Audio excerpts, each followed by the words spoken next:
Magandang araw mga kapuso, ito po ang mga ganap na dapat po natin abangan dito lamang po sa My Father's Wife.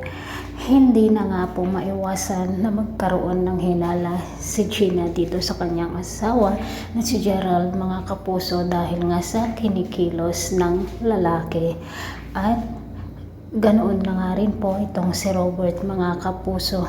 Sa pag-uusap nga ni Robert at Vivian, sinabi nga ni Vivian na nararamdaman niya na mayroon pang pagtingin si Robert dito sa kanya at kung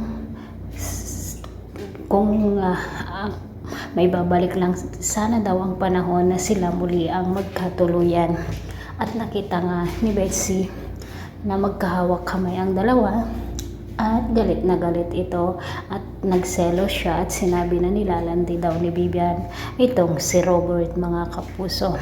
Sa mga inaasal naman itong si Betsy, unti-unti na ngang nalalaman ni Robert ang pag-uugali ng kanyang asawa na masama talaga ang ugali nito. Samantala, kinausap naman ni Gina ang kaibigan ni Gerald na subaybayan niya ito upang malaman kung nambababae nga daw itong kanyang asawa. At sa pagkakataong ito nga mga kapuso, makikita nga ng kaibigan ni Gerald na magkahaligan sila ni Betsy.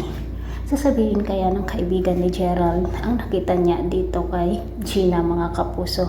Sabi nga nila, kailanman ay hindi matatago ang bulok na ginagawa at sisingaw din ang mga kalaswaan o ang pagtataksil ni na Betsy at Gerald dito sa kanilang mga asawa. Abangan po natin ang kapanapanabik na ganap dito lamang po sa My Father's Wife. Maraming salamat. Bye-bye.